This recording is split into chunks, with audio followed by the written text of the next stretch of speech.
Australia has made a startling revelation. 13 of its troops are facing dismissal for unlawfully killing Afghan civilians.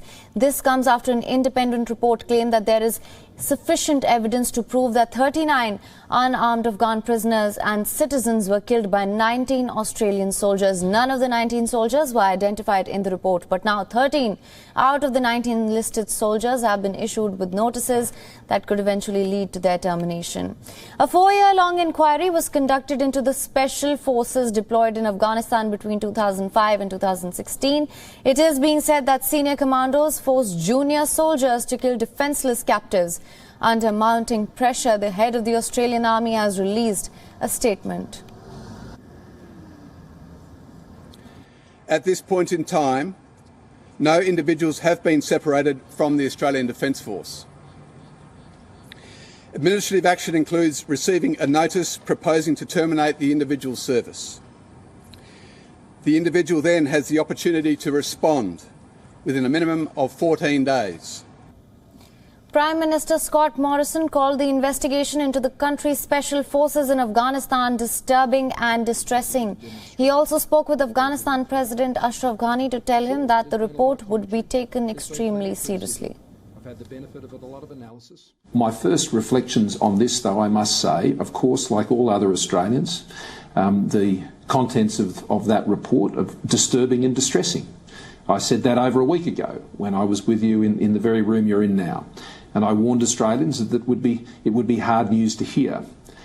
But my reactions to that were the same as they were when I was last with you there. And that is to say that we need to ensure that the seriousness of the contents of this report are dealt with under the Australian justice system by Australians in accordance with our laws. And that's why we are moving quickly to set up the Office of the Special Investigator. Australia's most senior military official, who also apologized to Afghanistan after the release of the report. The inquiry examined more than 20,000 documents, scrutinized 25,000 images and interviewed 423 witnesses under oath. Australia sent troops to join US-led forces that tried to defeat the Taliban insurgency in Afghanistan in the years after the Islamists were forced from power in 2001. Australia has about 1,500 troops remaining in Afghanistan. None of the alleged unlawful killings nation and its interests. Australia's biggest trade partner, China, has threatened economic retaliation, ramping up tensions between Beijing and Canberra. Now, China has imposed anti-dumping measures on Australian wine in a latest trade retaliation. The temporary measure by China is in response to substantive harm caused to the relevant domestic wine industry. China has blamed Australia for unfairly dumping wine into its market. It has imposed provisional anti-dumping measures on Australian wine imports.